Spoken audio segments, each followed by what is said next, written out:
बसंत जी, आज का मेरा ये प्रश्न है, हमारे मन में बहुत दिन से ख्यालात उठते रहे कि अन्य आध्यात्मिक संस्थाओं की तरह जिद्दू कृष्णमूर्ति जी ने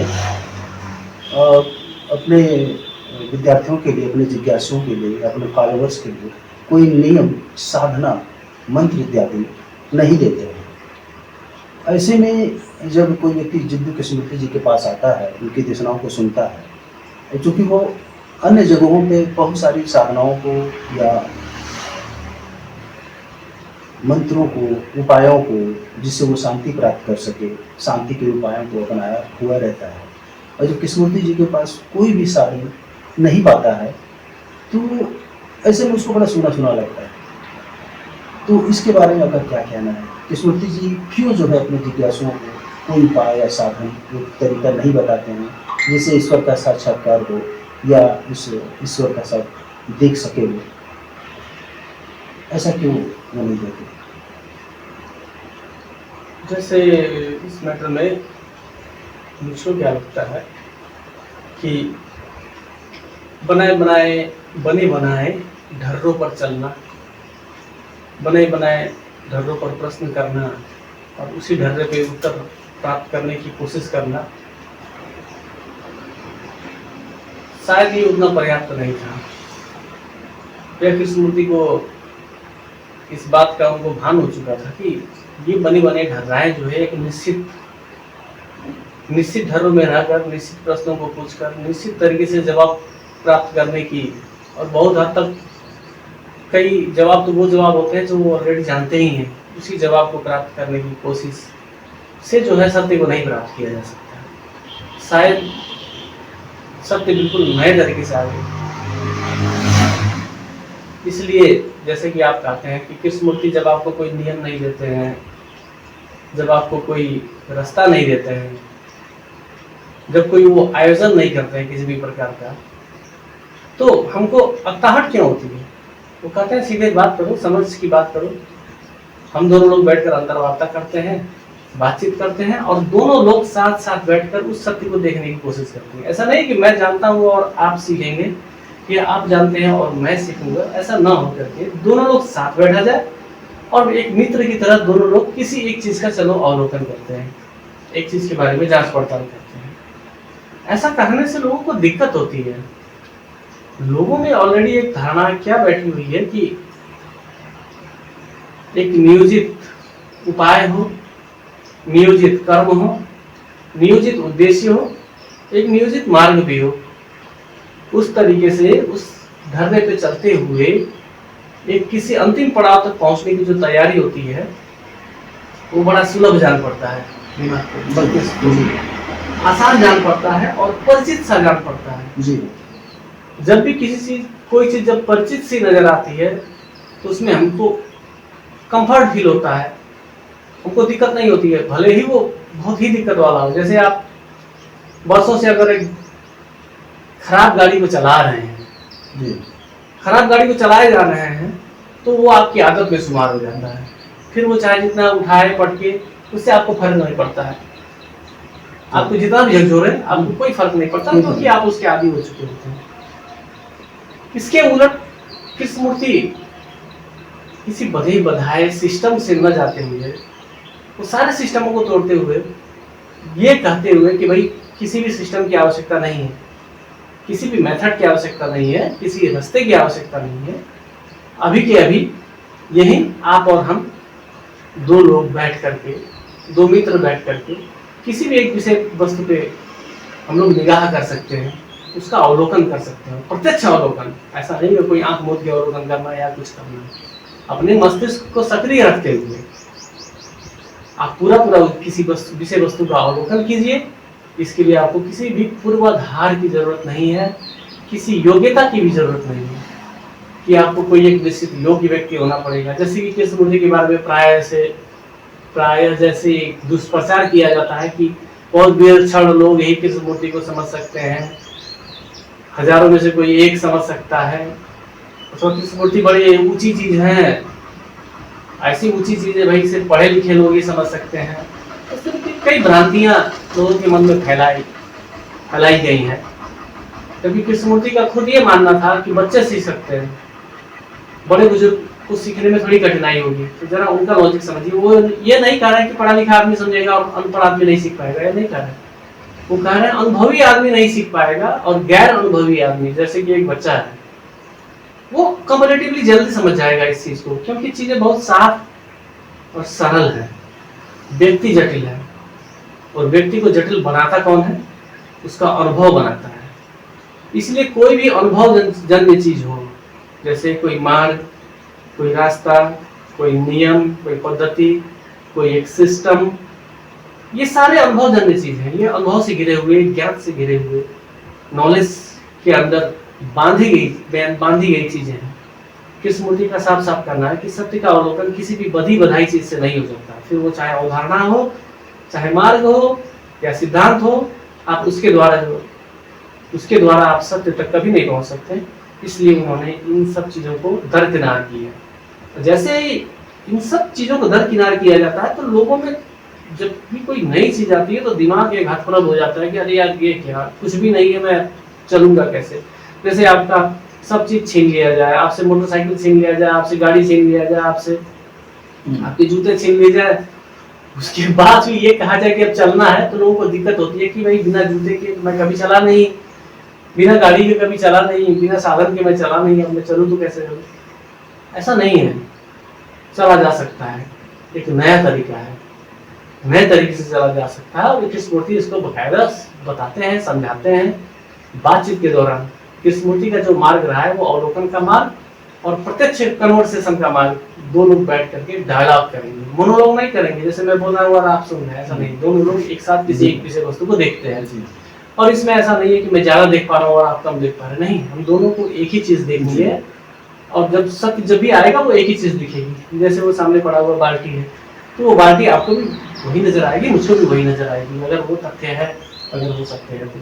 अन्यथा अगर वो कपोल कल्पित बातें हैं, सिर्फ एक मानसिक उलझाव और एक मानसिक कल्पना है, तो फिर आपको कुछ और दिखेगी, उसमें कुछ और दिखेगी।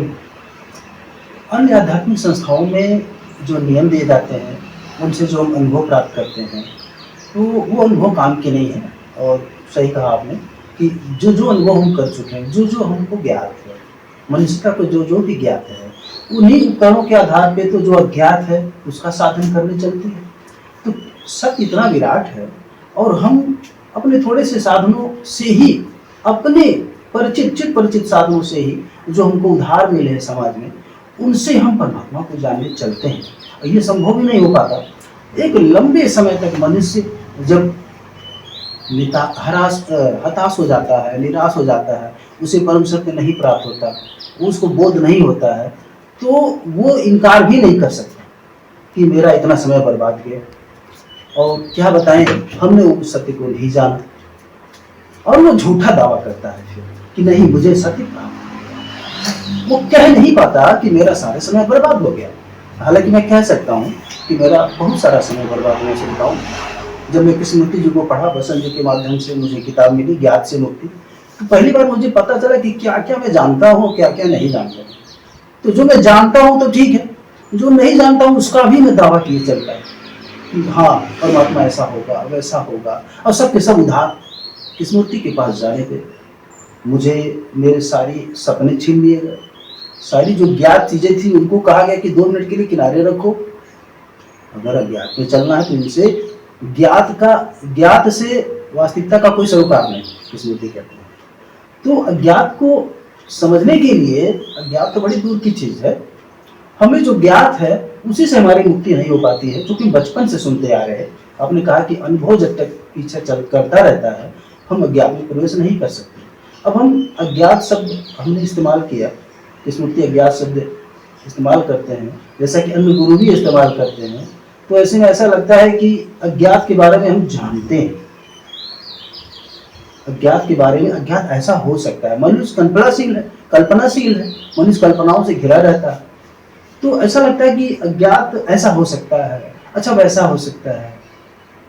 तो कृष्णमूर्ति जी के पास आने पे भी बहुत समय तक मैं अवलोकन करता तो था, लेकिन कोई लाभ नहीं जान पड़ता था, क्योंकि जाहिर है कि मैं अपने पुराने उपकरणों से ही अपनी साधना कर रहा हूँ, पुराने उपकरण से ही, ज्ञात के उपकरणों से अज्ञात की को हाथ में लेने की कोशिश कर रहा हूँ। एक बार मुझे याद है कि आपने कहा था कि सत्य तो इतना विराट है, हम अपनी छोटी सी मुट्ठी में उसको कैद करने चलते हैं। तो एक बार फिर से वो उदाहरण में सुनना चाहूँगा उसके बारे में उद्बोधन।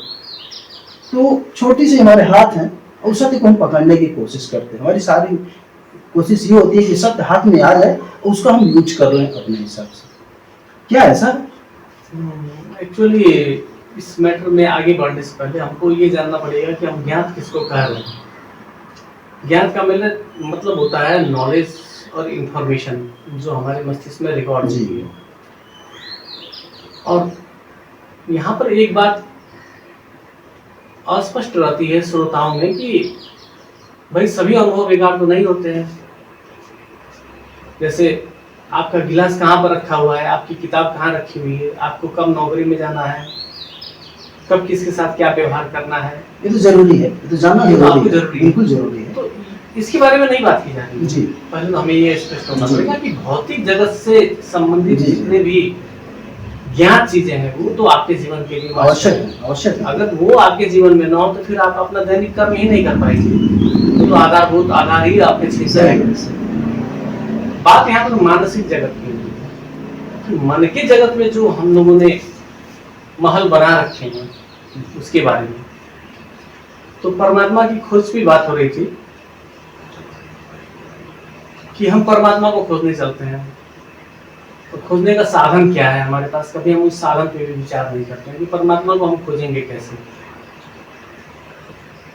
हम परमात्मा को खोजने के लिए भाई मेरे पास क्या साधन है, क्या ऐसी चीज है जिससे मैं ये पता लगाऊंगा कि हाँ ये रहा मेरा परमात्मा। आप कैसे जान लेंगे? सर जी, ऐसे में तो मेरे को लगता है कि मन ही मेरे पास एक ऐसा साधन है जिसके आधार पे अब तक मैं परमात्मा को खोजता रहा। आप पूरे जगत को समझने के लिए आपके पास जो साधन है, आपके पास सिर्फ 6 साधन है। अच्छा। 6 साधन में 5 तो आपकी ज्ञानेंद्रियां हैं। आँख से देख सकते हैं, सूंघ सकते हैं, सुन सकते हैं, स्पर्श कर सकते हैं। ये जो 5 इंद्रियां हैं हमारी, इन 5 इंद्रियों से आप ब्रह्मांड के वास्तविकता को ग्रहण करते जी। हैं। एक छठवीं इंद्रिय भी होती है, वो होता है विचार।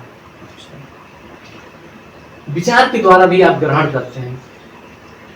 तो ब्रह्मांड के सत्य को समझने के लिए हमारे पास जो ये 6 चीजें हैं, 6 चीजों से हम किसी चीज को लेते हैं और समझते हैं, कहते हैं ये रहा है। तो मान लीजिए मसलन एक कोष की जीव है। एक कोष की जीव के पास सिर्फ स्पर्श का उसको अनुभव है कि वो सिर्फ स्पर्श को जान सकता है, वो ध्वनि को नहीं जान सकता, वो प्रकाश को नहीं जान सकता। ऐसे ही जब एनिमल किंगडम का विकास होता है तो 2 इंद्रिय वाले जीव मिल जाएंगे, 3 इंद्रिय वाले जीव मिल जाएंगे। तो 3 इंद्रिय वाले जो जीव होंगे वो दो को समझ लेंगे, पर 2 वाला 3 को नहीं समझ पाएगा। जिसके पास 3 इंद्रिय है वो 4 वाले को नहीं समझ पाएगा, पर 4 इंद्रिय वाला वो 3 को समझ लेगा। तो प्रकृति का जो भी रहस्य है या प्रकृति में जो भी विद्यमान है, रहस्य ना कहा जाए, जो भी विद्यमान है उस चीज को समझने के लिए हमारा जो सहारा है वो इंद्रिय है। और विकास के क्रम में हम देखते हैं कि जो आदमी जितना विकसित है शरीर से, वो उतना ज्यादा समझ पाता है अपने ब्रह्मांड में। तो इस बात की बहुत ज्यादा संभावना होती है कि आप भगवान को समझने के लिए आपके 6 इंद्रिय पर्याप्त न हो सकता है कि वो आपसे भी बड़ी चीज हो, आप इन 6 से उस चीज को समझ ही ना पाए। इसीलिए पहली बात तो यहाँ पर होती है कि भाई अनुभव से ज्यादा आप क्या कर लेंगे। अनुभव आपके माइंड में ही आके बैठेगा, मन में आके बैठेगा। मन क्या है? विचार के द्वारा बनाया गया है, अनुभव के द्वारा बनाया गया है। शरीर के अनुभवों को इकट्ठा कर लिया, मन में विचार किया, कैलकुलेशन किया, तो वहां से जाके इकट्ठा कर लिया, अनुभव बना लिया। और उस अनुभव के दायरे में रहते हुए, उस इंद्रियों के अंतर्गत रहते हुए, उसी को जो है एक साधन की तरह प्रयोग करते हुए हम सत्य को पहचानने की जब भी हम कोशिश करेंगे और वो सत्य इन 6 की अगर पकड़ में ना आवे तो इंसान क्या करे, कैसे समझे? इंसान, मुझको लगता है कि ये एक गलत तरीके की यात्रा करता है कि वो सत्य को, एक बड़े से सत्य को समझने के लिए एक झरोखे का इस्तेमाल करता है। छोटे से झरोखे से बहुत बड़े सत्य को जो है समझने की कोशिश की जाती है, पहली बात। और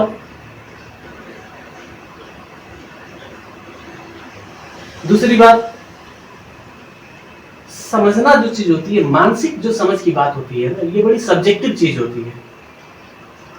जैसे मैं सत्य कहता हूँ, सत्य कहते ही शायद वो सत्य आपके लिए एक अर्थ रखता हो, मेरे लिए दूसरा अर्थ रखता हो। मुक्ति कहते ही आपके अंदर एक अर्थ बनता हो जी, मेरे अंदर दूसरा अर्थ बनता हो जी। तो ये सब सब्जेक्टिव चीज है। सब्जेक्टिव चीज का मतलब 10 लोगों के लिए 10 अर्थ बनाएगा, एक ही अर्थ नहीं बनाएगा। इसीलिए स्मृति क्या कहते हैं कि सत्य की खोज करना सब्जेक्टिव चीज है, मुक्ति की खोज करना भी सब्जेक्टिव चीज है। इस तरीके से खोज करोगे तो फिर सब लोग अपने अपने परिभाषाएं बना देंगे। बजाय इसके उल्टा चला जाए। दुख है, आपके लिए भी दुख है, मेरे लिए भी दुख है, सबके लिए दुख है। हालांकि आपके लिए कुछ दूसरे कारणों का दुख हो सकता है, मेरे लिए दूसरे कारणों का दुख हो सकता है, पर ये उतना सब्जेक्टिव नहीं है। दुख है, जितना सुख सब्जेक्टिव है उतना दुख सब्जेक्टिव नहीं है। दुख शायद बहुत ज्यादा जल्दी समझ में आ जाता है। तो दुख से पकड़ते हुए उन लोगों का जो चलने का तरीका है, उन लोगों ने सब्जेक्टिविटी को कम करने की कोशिश की है क्या, कि ताकि लगभग सबको एक ही चीज समझ में आवे। ऐसा ना हो कि तुमको कुछ और समझ में आवे, हमको कुछ और समझ में आवे। ऐसा ना होकर के सबको एक ही चीज समझ में आवे, ताकि बातचीत करने में आसानी, भ्रम ना रहे। तो भ्रम न रहे, इसको कम करने के लिए इस चीज का प्रयोग किया जाता है। जैसे मतलब मैं एक उदाहरण लेता हूँ। मान लीजिए कोई एक व्यक्ति आता है, वो कहता है कि मैं मुक्त हूँ। वो आकर कहता है, वो घोषणा करता है कि मैं मुक्त हूँ। आप कहते हैं पता नहीं मुक्त है कि नहीं है, मैं कहता हूँ नहीं मुक्त है, तुम कहते हो नहीं भी हो सकता है। इसका कोई मेजरमेंट नहीं है, कोई धारणा नहीं है, पर उस आदमी को मेजर किया जा सकता है, एक दूसरे तरीके से मेजर किया जा सकता है। उसको कैसे मेजर किया जा सकता है? आप ये कह सकते हैं क्या ये मुक्त नहीं है? मुक्त है तो नहीं जाइए, क्या ये मुक्त नहीं है? इस चीज की आप जांच कीजिए, तो आप पकड़ सकते हैं। वो काम को रखे हुए, क्रोध रखे हुए, वासना रखे हुए, ईर्ष्या रखे हुए, सब कुछ रखे हुए है, उसके बाद कह रहा मैं मुक्त हूँ। तो आप कहते हैं कि भाई इन दुखों के कारण ये मुक्त नहीं है, ये मुक्त नहीं है, क्योंकि इसके पास ये दुख ऑलरेडी पड़े हुए हैं, इसलिए ये मुक्त नहीं है। इसलिए मुक्ति की सकारात्मक परिभाषा कठिन होती है, क्योंकि सकारात्मक कहने के लिए सिर्फ उसके पास बात ही रहेगी कि मैं बड़ा आनंद में हूँ, मैं बड़ा खुश हूँ, मुझको जो है ब्रह्म मिल गया है, ये वो मिल गया है। ऐसा कहने से आप उसको नहीं पकड़ सकते, वो सब्जेक्टिव चीजें हैं। पता नहीं उसके पास ब्रह्म है कि नहीं है, पता नहीं वो खुश है कि नहीं है, पता नहीं उसके पास वो चीज जिसके बारे में वो कह रहा है वो है कि नहीं है, आप नहीं पकड़ सकते हैं।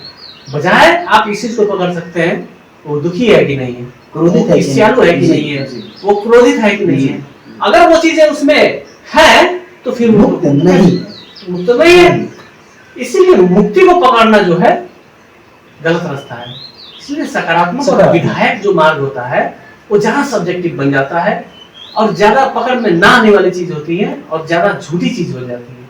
इसीलिए कृष्णमूर्ति या फिर भगवान बुद्ध वो बहुत इंटेलेक्चुअल आदमी थे। उन लोगों ने अपनी बातों को कहने के लिए उन्होंने सकारात्मक रास्ता नहीं चुना, उन्होंने नकार का रास्ता चुना कि भाई क्या नहीं है, क्या नहीं है और क्या नहीं होना चाहिए, क्या नहीं होने पर क्या होता है वो ऐसा नहीं बताएंगे। मतलब कभी शब्द देना पड़ता है कि निर्माण होता है या फिर निग्भ होता है, कुछ शब्द दे देते हैं, पर वो परिणामों में ज्यादा फोकस नहीं होते हैं। उन लोगों का जो फोकस है वो जीवन की समस्याओं से है। कृष्णमूर्ति भी जीवन की समस्याओं की ही चर्चा करते हैं। उनका पूरा आप लेक्चर सुन लीजिए, आई थिंक 550 किताब के आसपास में उनके प्रवचनों का संग्रह है।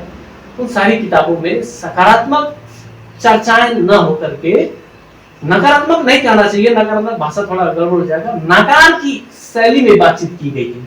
शैली नकार की है पर निकलती सब उसमें से अच्छी चीजें हैं। जैसे अगर धूल है, धूल को हटा दीजिएगा तो क्या निकलेगा? इसकी चमचमाहट जो है निकलेगी, जो है बजाय चमचमाहट के बारे में बातचीत करने के अच्छा है धूल को हटा लिया जाए। तो कुल मिला के यही उनका जो है प्रयास होता है। बहुत से तो मुझे याद आया भगवान बुद्ध के विचार आए सब एक बार फिर से मुझे काफ़ी प्रिय हैं, बार बार वो याद आ ही जाते हैं कृष्णमूर्ति के संदर्भ में। तो अभी आपने कहा कि जीवन में जो दुख है उसकी चर्चा होनी चाहिए, और मनुष्य राजी नहीं होता, मनुष्य का मन राजी नहीं होता दुखों से, वो भागना चाहता है, पलायन करना चाहता है। और कृष्णमूर्ति बार बार कहते हैं कि पलायन नहीं, जो आपके पास है, दुख है तो सुख है तो भगवान बुद्ध कहते हैं कि संसार दुख है, जीवन में दुख है और दुख के कारण है।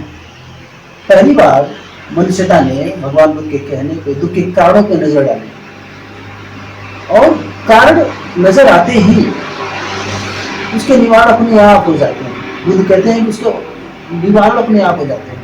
एक बार रोग का निदान हो तो दवा में लेने में कोई दिक्कत नहीं है, डायग्नोसिस बहुत जरूरी है। तो उसी तरह से दुख के कारणों का पता चलते ही हमको पूछना नहीं रहता कि हम आग में हाथ डालें कि न डालें। दुख का कारण है आग में हाथ डालना। जैसे ही मनुष्य को समझ में आता है कि भाई आग में हाथ डालना ही कारण है जलने का, तो कारण है तो निवारण है, तो निवारण इतना ही है कि आग में हाथ न डालें। अंतिम आर्य सत्य, चौथे आर्य सत्य की बात एक बार फिर करना चाहूँगा आपसे कि उसमें कहते हैं भगवान बुद्ध कि संसार में मनुष्य के जीवन में एक ऐसा समय आता है जहाँ उसके दुखों का पूर्ण रूप से अभाव हो जाता है, क्योंकि वो दुख के कारणों पे, उसके निवारणों पे विशेष ध्यान दिया रहता है। तो दुख का अभाव तो अवश्य संभावी है, लेकिन मानव को ऐसे उपदेश दिए गए हैं, ऐसे अनुभव सुनाए गए हैं, और मनुष्य अपने दूसरे के अनुभव से भी काम चलाता है। किताबों में दूसरे के अनुभव तो छपे हुए, उनके अनुभव से भी काम चलाता है। विचार तो सारे अनुभव ही जी, जो लिखे गए। अपने अनुभव तो ठीक है, अपने अनुभव पे काम चले, अपने अनुभवों पे अडिग रहे, अपने अनुभवों के आधार पर बात करे तो समझ में आता है। लेकिन पूरे सारी मनुष्यता के जितने अच्छे अच्छे ग्रंथ हैं सब दूसरे के अनुभव लिखे हुए, हमारे नहीं, आपके नहीं। तो एक समय ऐसा आता है दुख का अभाव हो जाता है, और मनुष्यता इन चमत्कारिक बातों को ज़्यादा पसंद करती है कि ऐसा हो गया, और सोने के रंग की बारिश होने लगी। और तब भगवान बुद्ध के बारे में देख लीजिए, जब कहीं लिखा गया है, मैंने सुना है, पढ़ा है कि जब भगवान बुद्ध को बोध हुआ तो उसको बहुत अलंकारों से सजाया गया। जैसे उर्वशियाँ नृत्य करने लगी, चारों ओर बसंत का माहौल छा गया, और धीमी धीमी आनंद की सृष्टि होने लगी। मात्र उनको बोध हुआ था कि दुख के कारणों को देख लो और चुप हो जाओ। तो ये अतिशयोक्ति से भरा हुआ हमको सुनने को मिलता है। तो मानवता दुख का अभाव हो जाए इतने से राजी नहीं होती, कुछ और भी चाहती है विधायक रूप से। इसके बारे में आप ये क्या कहेंगे? हालांकि ये प्रश्न दोबारा मैं आपसे कर रहा हूँ, पिछली बार में मैं कर चुका हूँ कि मनुष्य का मन चमत्कार की आशा रखता है। मनुष्य का मन जो है एक बात को नहीं समझता है कि भौतिक जगत के नियम और मन के नियम अलग होते हैं। भौतिक जगत में आप विधायक रूप से चीज़ों को इकट्ठा कर सकते हैं, जैसे आपने फ्रिज इकट्ठा कर लिया, घर बना लिया, अच्छे बेड खरीद लिए, अच्छा टीवी खरीद लिया। इस तरीके से कोई चीज़ आपके संपत्ति के रूप में जुड़ती है जी। पर मन के जगत में आप विधायक तरीके से चीज़ों को जोड़ नहीं सकते। उस तरीके से जोड़ने का मतलब होगा एक भ्रम को पालना। जैसे आपने एक भ्रम पाल लिया कि मुझको इस बात का ज्ञान हो गया है, तो आपको तो ऐसा लग रहा है कि आपको ज्ञान हो गया, पर आपने एक अच्छे भ्रम को बना लिया है, और आपने जिस ज्ञान को प्राप्त कर लिया आप उसको फैलाएंगे भी, और प्रदूषण को फैलाना ही फैलाना है। तो मन के जगत में कुछ इकट्ठा नहीं किया जा सकता है। हमारी ये भ्रांति है कि आप मन के जगत में भी कुछ इकट्ठा कर सकते हैं, जैसे कुंडलिनी चक्र पर जागरण कर लीजिए, और या फिर आज्ञा चक्र पे मैं ध्यान करता था सर, या फिर किसी चमत्कारिक सिद्धता हासिल कर लीजिए। ऐसा बहुत सारी चीजें आध्यात्मिक जगत में है जहाँ पर हाँ। एक वो आइटम की तरह बांटे जाते हैं, खरीदी जाती है, बेची जाती है। हाँ जी, खरीदी जाती है, बेची जाती है। इवन उसमें तो आपको निर्वाण भी शायद बेचा जाता है। हाँ, काफी निर्वाण पैसा का पद जो है काफी पैसा ऊंचा लगता है, परम ऊंचा पद है। इस तरीके से विधायक रूप से चीजों को बेचा जाता है। पर आप मानिए कि सारी बीमारियां बेची जाती हैं। अच्छा, लोग खरीदे ना तो बेच ना सके, लोग खरीदते हैं अपने लालच के कारण, क्योंकि उनको लगता है जैसे उन्होंने घर खरीदा हुआ है और कार खरीदी हुई है, उनको लगता है कि वो निर्वाण भी खरीद लेंगे या कुछ शक्तियां भी वो खरीद लेंगे। उनको लगता है मन के जगत में, क्योंकि मन के जगत में ऐसा नहीं होता है। मन का जगत जो होता है वो उल्टा गति करता है, ठीक उल्टा गति करता है। यहाँ पर कुछ जोड़ने से जोड़ता नहीं है। यहाँ पर जोड़ने से समस्याएं जुड़ती हैं। आप कुछ भी मन में जोड़ेंगे वो समस्या ही जुड़ेगा। तो आप नाम भले उसका अच्छा ले सकते हैं, आप समाधि को जोड़ लीजिए मानसिक रूप से, हालांकि समाधि का मैटर कुछ दूसरा हो सकता है। तो आप ये कहना चाहते हैं कि जो बाहर से लाएंगे हम अपने जीवन में, अपने मन में, वो विधायक ही होगा, वो आसानी का कारण होगा। विधायक तरीके से कुछ भी अगर हम बाहर से ले आएंगे तो वो समस्या ही पैदा करेगी आपके जीवन में। अगर आप ध्यान से देखें तो आपने जो भी अपने मन में विधायक रूप से आपने आप ले आए हैं, समस्या पूजा पाठ या फिर कोई शक्ति का आयोजन या निर्वाण की प्राप्ति या मुक्ति की प्राप्ति, कुछ भी आपने खरीदा हो, कुछ भी आपने जोड़ा हो आपके प्रयास के द्वारा, तथाकथित प्रयास के द्वारा, समस्या अगर आपने उसको विधायक रूप से अगर आपने उसको जोड़ा है तो वो आपके जीवन में, ध्यान से देखिएगा, समस्या ही पैदा करती है। आपको एक हेलुसिनेशन हो सकता है कुछ समय के लिए कि हाँ मैंने जो है बहुत कुछ अच्छा प्राप्त कर लिया, पर फाइनली वो आपके दुखों को नहीं मिटाता है। अगर उस चीज से आपके दुख मिट जाए तो फिर भाई मैं संतुष्ट हो कहता हूँ, ठीक है चलो सही, ठीक है कोई बात नहीं है, क्योंकि फाइनली आपके दुख जो है दूर होने चाहिए। मेरे तो नहीं मिटे। अब मुझको नहीं लगता किसी का भी मिटता है। मेरे तो नहीं मिटे। मैं अपनी बात झूठ जरूर लोग बोल देते हैं। मैं झूठ नहीं बोल पाया, बहुत लंबे समय तक झूठ बोला, काफी जीवन मैंने झूठ बोला, लेकिन हमारे मित्र रहे, बार बार ये सत्य को प्रेरित करते रहे और असत्य के बारे में भी बताते रहे। सत्य के बारे में नहीं बल्कि असत्य के बारे में इन्होंने इंगित करते रहे कि जो तुम इकट्ठा कर लियो शंकर ये असत्य है। अब मेरे को चोट लगता था कि इतनी मेहनत से मैंने इकट्ठा किया, इनको असत्य कहे जा रहे हैं। असत्य ध्यान के बारे में इन्होंने क्रिटिसाइज किया। मैंने कहा ध्यान जैसी पवित्र चीज के बारे में इनका जो है लांछन, ये आदमी नास्तिक है या आस्तिक है, लेकिन व्यवहार तो बड़ा अच्छा है। तो मैं मजबूर होता था। तो बात वही है। तो इसमें जो है एक्चुअली जो मन की बनावट है, अगर मन की बनावट को आप देखिएगा तो बच्चा जब पैदा होता है तो उसका मन नहीं पैदा होता है, उसमें शरीर पैदा होता है। बाद में उस शरीर के कारण मन बनना शुरू होता है, उस शरीर के कारण, क्योंकि शरीर तो अनुभव करना शुरू करेगा, मस्तिष्क उसको रिकॉर्ड करना शुरू करेगा। अच्छा। और उसका मैं वहां से बनना शुरू करेगा। अब वो क्रिया प्रतिक्रियाओं की जगत में जाएगा, क्रिया करेगा, उससे प्रतिक्रिया मिलेगी, उसको वो सुख और दुख में बांटेगा कि भाई ये अच्छी प्रतिक्रिया है, ये बुरी प्रतिक्रिया। ऐसे ऐसे ऐसे मन जो है अपना एक साम्राज्य स्थापित कर लेता है। मन हमेशा ही अपना साम्राज्य बनाता ही चलता है। ये गतिमान है, ये गतिमान चीज है क्या? मन भी स्थिर नहीं रहता है। देखिए मन तो बहुत ज्यादा गति करता है क्या? तो मन कुछ ऐसी चीज है जो इकट्ठा की गई है। टेक्निकल चीजें आप इकट्ठा करते हैं, वो आपको जीवन जीने के लिए जरूरी है। मैं उस भौतिक जगत से संबंधित टेक्निकल चीजों को नहीं कर रहा हूँ, जैसे आपकी नौकरी हुई, आपका साधन हुए, सुविधाओं के ज्ञान हुए, वो सब चीजें तो जरूरी है। मैं मन की बात कर रहा हूँ, जहाँ पर ईर्ष्या का राज है, क्रोध का राज है, तुलना का राज है, महत्वाकांक्षा का राज है, डर भी है, लालच भी है, लालच का राज है। ये मन का वो जगत जो बन गया है, ये विधायक चीजों को जोड़ने से नहीं जाएगा। इसके लिए बुद्ध या कृष्णमूर्ति जो मार्ग देते हैं वो कहते हैं दुख से मुक्ति। पहला तो दुख है, आपको मानना पड़ेगा, जानना पड़ेगा, ठीक से देखना पड़ेगा कि हाँ दुख है कि नहीं है। जी कि ऐसे ही कि हाँ दुख है, नहीं भाई, बहुत लोग नहीं मानते हैं जीवन में दुख है। तो उनके लिए दुख नहीं है तो फिर उनकी कोई खोज भी नहीं है, कहीं जाना भी नहीं है, कुछ पता भी नहीं करना है, वो तो ऐसे ही खुश है ना। फिर तो इनलाइटेड पैदा ही हुआ। वो तो भगवान बुद्ध की पहले आर्य शब्द का उपयोग कर लेते, कहते संसार दुख के बाद खत्म हो गई, दुख है जिसको सुख में नहीं बदला जा सकता, कहते दुख है वो दुख नहीं। कुछ लोग जो है दुख को ही इनकार कर देते हैं कि जीवन में दुख है तो फिर कोई बात नहीं बन सकती या बात नहीं हो सकती आगे, तो बात वहीं पर खत्म हो जाती है। तो बात शुरू उनके लिए होती है जो पहले आर्य शब्द से राजी होते हैं, कहते हैं नहीं जीवन में दुख है, परेशान तो रहता हूँ, मन तो मेरा चलता रहता है, कभी कभी रात को नींद भी नहीं आती है और मन अनवरत एक संघर्ष में लगा रहता है। मतलब ये सब चीज ऐसे रियलिटीज है जो हर आदमी जानता है, ये है, कहता नहीं है। तो मन में जो दुख है उसका कारण है, दूसरा अवसर की कारण है, बिना कारण के अशांति नहीं। वो कारण क्या है? भगवान बुद्ध भी कारणों की भी चर्चा करते हैं कि ये कारण है। मूलतः वो कुछ पैकेट्स में उन कारणों को ले आते हैं कि इतने किस्म के कारण हैं।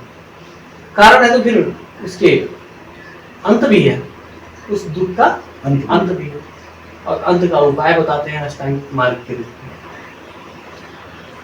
और इन उपायों में हमेशा क्या रहता है कि कोई विधायक चीज लानी और जोड़नी है ऐसा नहीं है। आपको जो भी नकारात्मक चीजें आपने इकट्ठी कर रखी हैं उसको जैसा है वैसा ही देखना है, और उस देखने के बाद उस चीज का आपको अंत करना है। आपको अंत करना है ऐसा कहना भी ठीक नहीं होगा, वो अंत हो जाती है अगर आप अष्टांगिक मार्ग का पालन करते हैं बुद्ध के हिसाब से। बुद्ध ने जो है अष्टांगिक मार्ग को 3 कैटेगरी में रखा है, शील, समाधि और प्रज्ञा करके। शील में जो है थोड़ा मोरल लेसन है, समाधि में थोड़ा ध्यान और व्यायाम से संबंधित है। ध्यान और व्यायाम जो समाधि का जो पार्ट अक्सर विपस्सना के रूप में या किसी रूप में जो प्रयोग किया जाता है तो समाधि का पोर्शन होता है। और एक तीसरा पोर्शन होता है प्रज्ञा कि शील समाधि के बाद प्रज्ञा। तो किस मूर्ति क्या करता है, सिर्फ प्रज्ञा का प्रयोग करते हैं। क्या कहते हैं प्रज्ञा काफी है, आपको जो है समाधि और शील में जाने की जरूरत नहीं है, वो प्रज्ञा ही काफी है। तो किस मूर्ति जो है कहते हैं आज का जमाना फास्ट ट्रैक का जमाना है, चीजें गतिमान है, बहुत तेजी से जा रही है, सारी सुविधाएं उपलब्ध हैं, बहुत तेजी से सीख सकते हैं, आपको सीधे धीरे धीरे चलने की जरूरत नहीं है।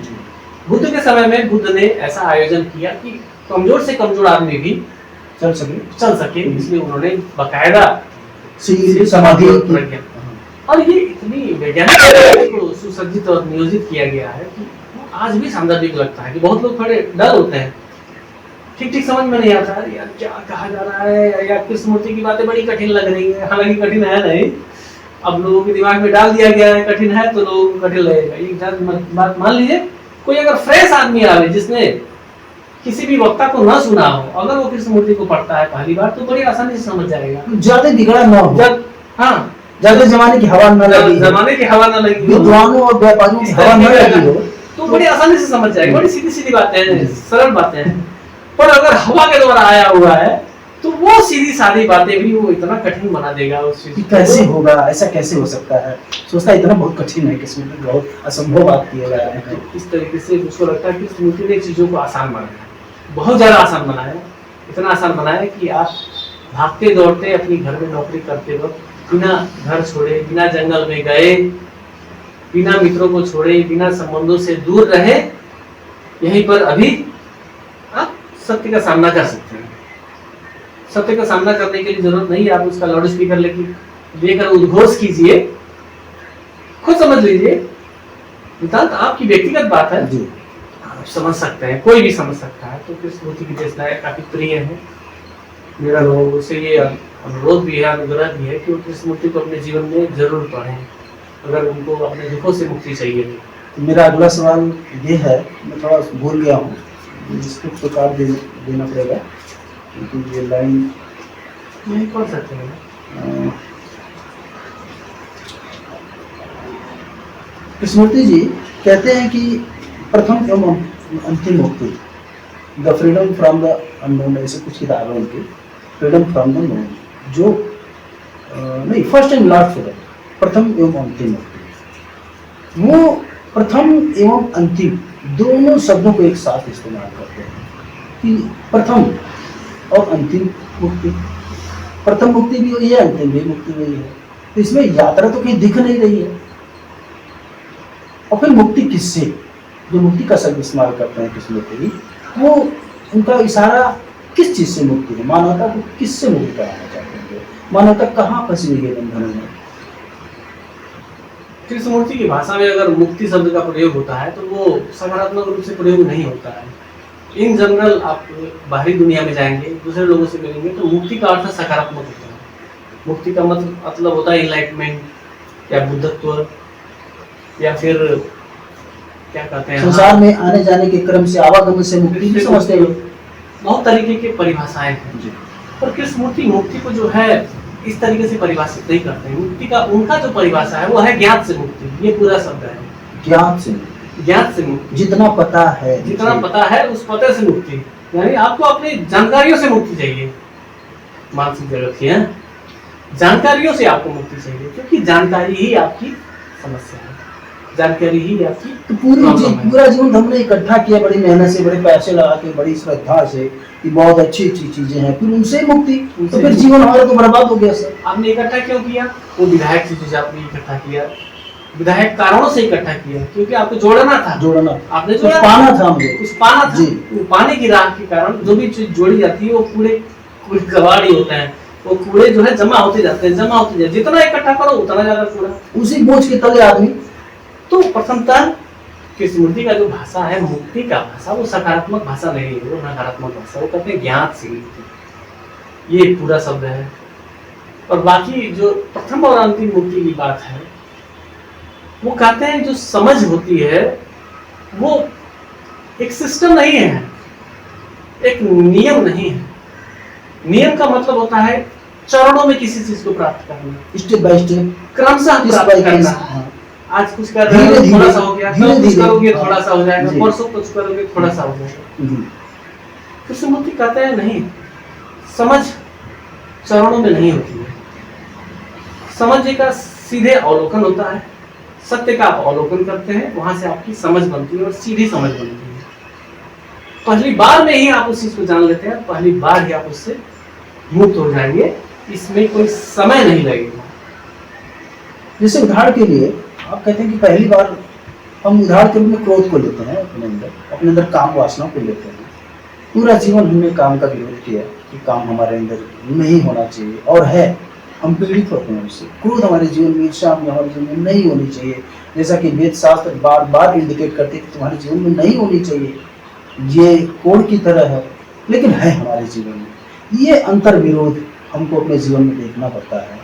और बातें तो हम ग्रंथों की मानते हैं, गुरुओं की मानते हैं, सदा से मानते आए हैं। और कृष्णमूर्ति जी कहते हैं वो देखो जो तुम्हारे जीवन में, हमारे जीवन में तो दुख है, क्रोध है, घृणा है और तुलना की भावना है, इसी को देखने की बात करते हैं। तो मानवता ये सोचती है, मैं ये सोचता था इसको देखने से तो ये तो और बढ़ता चला जाएगा, तो इससे मुक्ति कैसे होगी? तो कहीं और से क्रोध को धोने के लिए ऐसा साबुन मिल जाता तो बताया गया मुझे कि ध्यान ऐसा साबुन है जिससे आप क्रोध भी धो सकते हो, अल्टीमेट साधन है वो ध्यान, ऐसा करके ध्यान को बेचा जाता है। यहाँ पर भी जी, जैसे आपने कहा अंतर विरोध मेरे मन में बना रहा है। एक विधायक मनोविज्ञान का प्रयोग किया जा रहा है। विधायक मनोविज्ञान का मतलब दुख है तो दुख को देखने से दुख बढ़ेगा। जी हाँ, ये जो है विधायक मनोविज्ञान है, क्योंकि भौतिक जगत में हम जब देखते हैं तो भाई अगर आपको मकान को ठीक करना है, मकान आपका टूटा हुआ है, तो आपको कोई विधायक चीज करनी पड़ेगी, तभी आपका जो है मकान ठीक होगा। अब तोड़े हुए को तुम और तोड़ोगे तो मकान तो बिगड़ेगा ही बिगड़ेगा। तो वही मनोविज्ञान आपके मानसिक जगत में आती है। मानसिक जगत में आती है कि दुख है तो भाई वो दुख के साथ बहुत ज्यादा छेड़खानी मत करो, नहीं तो और दुख बढ़ जाएगा। बजाय दुख को खत्म करने के लिए तुम कोई सकारात्मक और विधायक चीज करो, अच्छी अच्छी बातें करो, ध्यान करो, समाधि लगाओ, गुरुओं के पास जाओ, अच्छे अच्छे कहीं और मन लगाओ, मतलब कुछ ऐसा करो से ध्यान हटा दो। ये दबाना है। अब तक तो यही बताया गया मुझको, वहां से ध्यान हटा दो। यही पर आगे गलती होती है। कहते हैं मन के जगत में ऐसा नहीं है। मन के जगत में जहां पर गड़बड़ी है आपको वहां फोकस करना पड़ेगा, और जहां से आपके दुख पैदा हो रहे हैं उस चीज को आपको जानना पड़ेगा, समझना पड़ेगा।